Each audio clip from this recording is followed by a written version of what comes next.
Hey, what's up guys, Anthony here, and in this video, I want to show you step by step how I create image ads that allow me to scale my branded dropshipping business to doing about $10,000 per day profitably at about a 35% profit margin.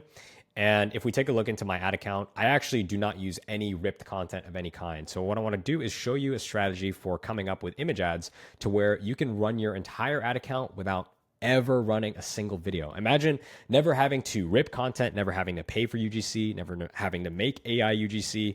What I'm about to show you in this video is the image ad creation strategy that has allowed me to basically scale my business to about $10,000 per day.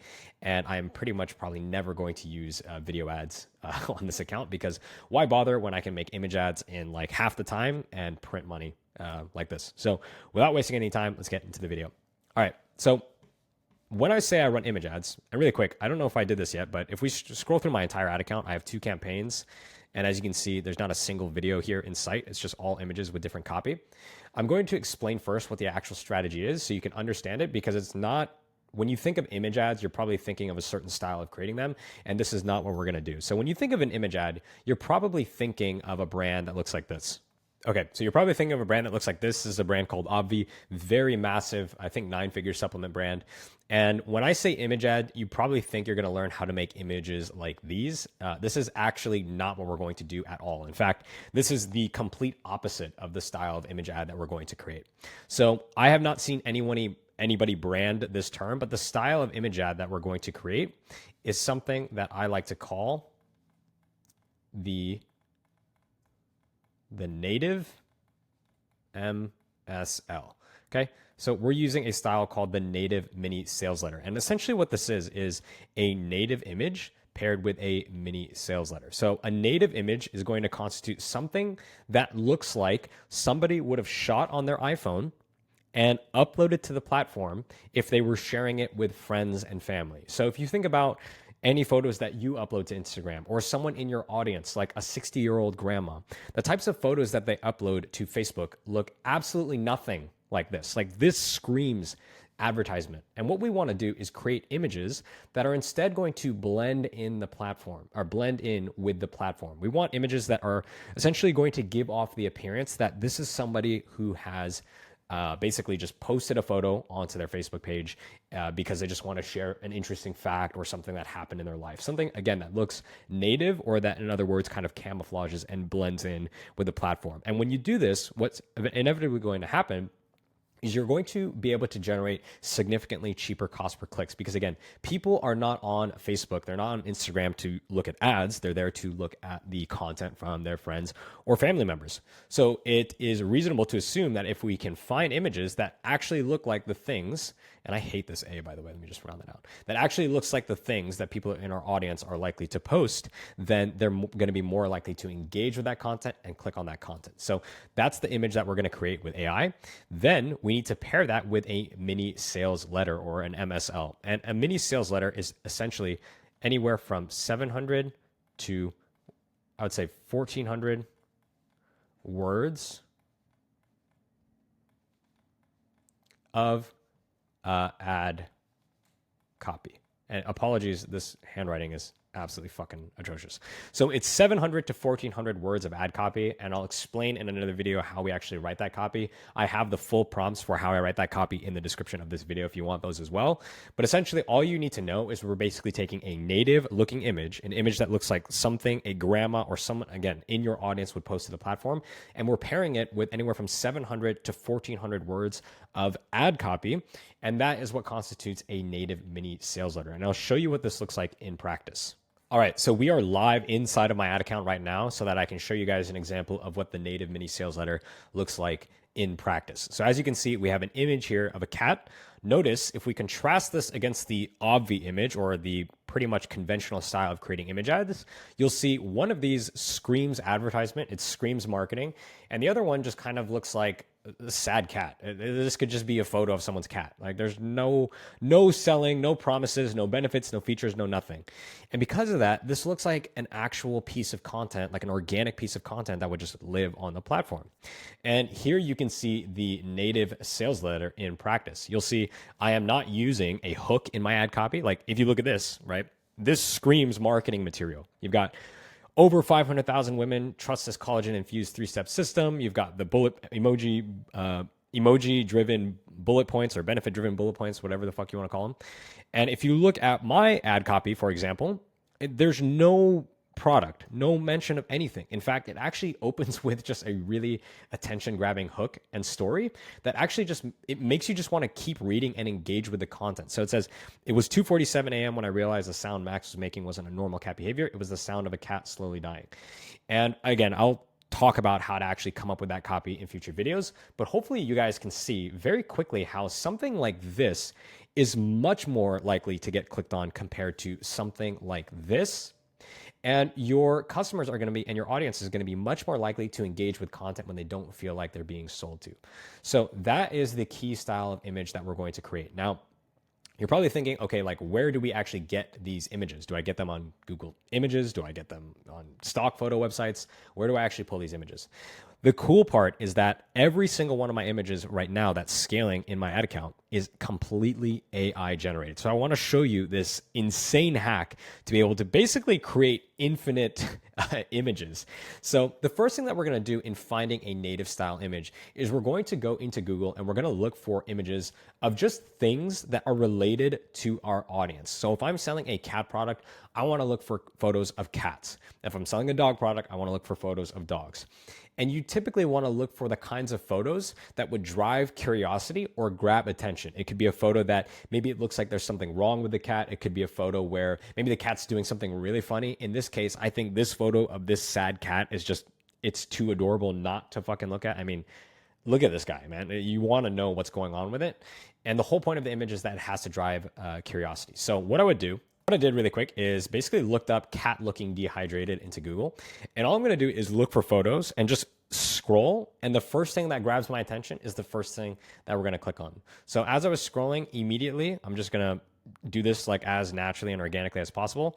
Any photo that grabs attention, this guy like instantly stood out to me. So what I'll do now is I'm going to save this image. Right? Because again, if you're just scrolling Google Images and something catches your eye, there's a strong chance that if you run it as an ad, it's also going to stop people's scroll. So now that we have that image saved, the next step is to go into an app, which is called Higgsfield. And Higgsfield is an app that allows you to generate realistic images. And as you can see, some of these images that I've generated for my store, they're incredibly realistic. Like these are insanely realistic. Like if you were to create this in ChatGPT, it would look way off. But here it genuinely looks like a photo that I shot on my iPhone, which is why I love Higgsfield. So within Higgsfield, and you do have to pay for it, I'm not affiliated, but if you're trying to start a business, if you don't have 10, 20 bucks to shell out for some really good assets that could potentially make you thousands of dollars, then I don't know what to say. But what's cool with Higgsfield is that you can basically upload any image that you want as the prompt itself. So what I'm going to do is take that image that I just downloaded and I'm going to upload it into Higgsfield as a prompt, and I'm going to leave it on Higgsfield Soul. And then I'm going to go into my aspect ratio. I'm going to select this as 1:1, and I'm not going to add any other prompts, no nothing. I just go ahead and press generate and wait till you see what this actually comes up with. All right. So in about 5 minutes, I just went to go and make some pre-workout. As you can see, we now have an image that is based on the original reference one right here. And now, instead of having to worry about licensing or usage rights or like paying for commercial use for a stock image or just ripping other people's images, now we have a completely AI generated asset that we now own. And now we can run this as an ad. And this is my formula basically to never run out of image ads. I just go onto Google Images, I look for images that grab my attention, and then I grab those, throw them into Higgsfield. Like this is a good example of one I would test out. And then I recreate them in Higgsfield. And I would basically just do this for any niche. Like it works across all types of niches. For example, I was just looking in kind of the sleep/supplements niche, or it could be like a pillow as well. Multiple different products that solve like snoring and sleep pain. Here's really good examples of images that I would recreate. Like this is an awesome image, right? But it's a stock photo, so you can't use it. Otherwise you're going to get in trouble, or you would just have to pay for it. Like I would take this, download this image, recreate it in Higgsfield, because Higgsfield is great, is the best at recreating images with photorealistic details.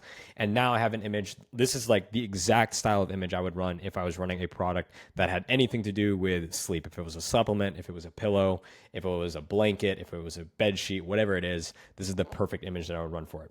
So once you have the image decided, like let's see, like to be honest, this one right here is catching my eye. So what we're going to do now is we're going to construct the ad together. And that is basically how I come up with infinite images, guys. Like I literally never run out because I always have new images to test. So now I have the actual image itself right here. And as you know, the native MSL has another part to it. So we have the native image checked off. Now we need the actual ad copy. Now you guys are probably wondering, how do I generate ad copy? And the good news is that I have all of my prompts linked in the description of this video. So if you click underneath this video, you're going to see a link to a document called the pain diving prompt document. I can see several of you guys are already clicking on this, which is fantastic. And you're going to want to scroll all the way down to prompt, where is it? Yeah, prompt number 6, which is called creating our desire testing ad copy. So this is the prompt that I use to generate the actual ad copy for testing these images and testing these ads. Now, before you actually generate this ad copy, it's very important for you to understand what the structure and step-by-step system is and process to actually testing these ads in a way that's very intentional and will allow you to scale from 500 to 1,000 to eventually 10,000. So when you're writing the initial ad copy, let's just take a quick 30-second break here. The first thing, whenever you launch a product that you want to test for, is something that we call desire, okay? And desire is essentially what people want to get out of your product. And there's multiple different ways to extrapolate desires from products, but basically you need to look at your product, see what it does, and see what the things are that people can get by using the product. And then you want to test those in your ad account. Again, I have totally separate videos. The whole point of this is ad creation and not CBO testing. So check out my other videos, but essentially you start by testing desires.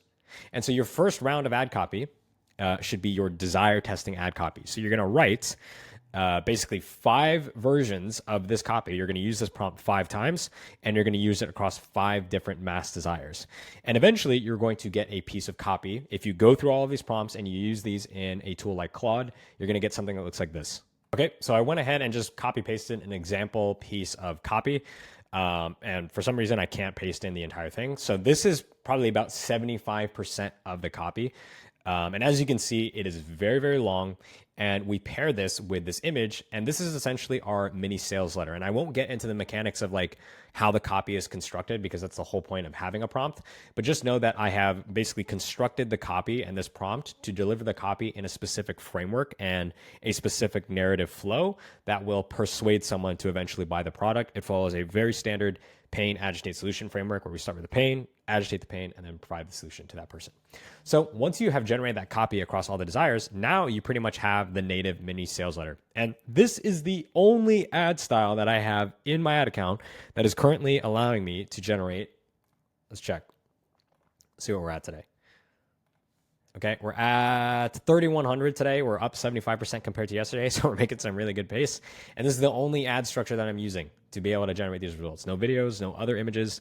I have images with slight edits, but pretty much the top spenders are all of this. And what's great with this strategy, and I'll give you guys some extra sauce here, which is now that you know how to create these images, what's great is you can use these images to test messaging for landing pages. And that's when you really start to scale. That's what took me from $1,000 to $10,000 was once I figured out what the winning messaging was on the ad level with this format, then I was able to bring that winning messaging onto a landing page and then really scale to the fucking moon. Because you have to remember, guys, when you're running a very simple structure like this, the only thing that would make someone buy is if your messaging is on point. Because there's nothing in the ad to sell it. Like if we look at, the obvious statics, right? They've got, the main benefit up here, the main value proposition, main claim, burn fat 24 hours a day. They've got all these benefits. They've got the refund guarantee. They have all these visual elements that could be impacting the performance and leading someone to buy. But when you run a strategy like this, right, where you just have a basic image and you have some long ass copy, if you can get someone to buy from an ad that looks like this with some long ass copy, chances are whatever that long ass copy is, I don't know why I keep saying long ass, but whatever that long ass copy is probably converting because the messaging is on point. So once you understand the messaging, and the way that we break down the messaging is really three components. We have the desire, then we have the angle, and then we have the awareness level. Okay, we'll just put awareness. Okay, once you understand those things in your ad copy and your native mini sales letters, now you go bring those things into a landing page. So you basically take all of this stuff right here, right? The native mini sales letter, and now you go bring that into a page, which we call an advertorial. Okay. So I want you to think of your ads as basically the testing ground for what you're going to put in your advertorial. And for those of you guys that don't know, an advertorial basically looks like this. If you've been in or around the e-com space or dropshipping space, branded dropshipping, whatever you want to call it, for a while now, advertorials are kind of the thing that are getting really popular. But where most people, and they look something like this, and where most people screw up is that they try to write the advertorial first without really knowing what to say on the advertorial. And so essentially what we're doing is we're taking this really basic format, something that looks really native, we're writing a really good story, and through this really good story, we're able to test specific desires, angles, and awareness levels that if they work and are profitable to a product page, typically the second that you bring it to a dedicated advertorial page, you can really pour gasoline and scale to the moon. But guys, that is pretty much exactly how I'm generating image ads in 2025 that allow me to hit the kind of numbers that I'm hitting right now without any editing. I'm not using any Canva packs. I mean, to be honest, I have not seen a simpler way to go about running a successful dropshipping business with image ads, without video ads, without ripping content outside of this. And what I would say to you guys is, using this structure typically to a product page won't get you the craziest results. But when you use this as a way to validate the messaging for building landing pages and then scaling with landing pages, that to me is the highest and best use of this format. So maybe with an image like this, you might be able to get better performance in a vacuum. Like I'm sure this is converting really well for these guys to a straight up product page. But for me, I'm thinking of my image ads as a way for me to validate messaging that I can use in an advertorial. And that's going to be my edge. So again, just as a recap, maybe this style of image won't just crush it to a product page the same way a conventional ad would, but I'm honestly not even competing against these guys to try and convert better on a product page. I'm thinking more so about if I can get conversions, great, but even better if I can validate messaging that I can then use to write a killer advertorial. So guys, that is the entire structure and strategy that I'm using for image ads. As a quick recap of everything I talked about, we use a format which is called the native mini sales letter, where we pair a native image, which is an image that essentially looks like something would naturally, or something that someone would naturally post to the platform if they were sharing with friends, in a Facebook group, with family members. And we pair that with a mini sales letter, which is anywhere from 700 to 1,400 words of ad copy. Then we use basically Google search to find images online that are attention grabbing and drive curiosity that could essentially stop the scroll and get someone to click or make someone intrigued in what we have to say. Then we take those images and we use Higgsfield, which is an AI app, and we use those images as prompts to create AI generated versions of those images that we can use without worrying about usage or copyright. Then we take those images and, using the pain diving prompt document that is linked in the description of this video, we create long form ad copy, again, anywhere from 700 to 1,400 words of ad copy. And we create this ad copy against specific messaging that we want to test, whether that be a mass desire, an angle, or awareness level. Typically, you want to start with mass desires. And then we put those into our ad account to essentially look like this. And we use these as the basis for creating an advertorial. So once we find something working in this format, we then go and create the landing page with the understanding that an image ad format like this maybe won't convert as well as something like this to a straight up product page, but we're basically thinking about it in more than just direct conversions, and we're trying to validate messaging that we can then use to write an advertorial. So guys, that is the entire strategy and structure. I hope you guys enjoyed this content. As always, if you did, make sure to leave a like, comment, and subscribe. Let me know in the comments below what kinds of content that you want to see next. I got the idea for this video from a comment on the last video. So if there's any topics that you want to see, any things that you want me to cover, drop a comment in the comments below so I can read that and then make content on that to help you guys out further. Any and all resources that I mentioned in this video are going to be linked in the description of this video, including the pain diving prompt document if you guys want access to that as well. And any and all resources are linked in the description as well. Make sure to follow me on Twitter or X, whatever you want to call it, because I'm posting a lot of content there, including more details about the store and more specific sauce elements. I don't know why I said sauce elements. Basically giveaways of like different types of value. So make sure to follow me on there. Otherwise, again, hope you guys enjoyed the content as always. If you did, smash the like button. Leave a comment on what kind of videos you want me to make next. And appreciate all the love and support on the channel. Appreciate you guys. Love you guys. Peace.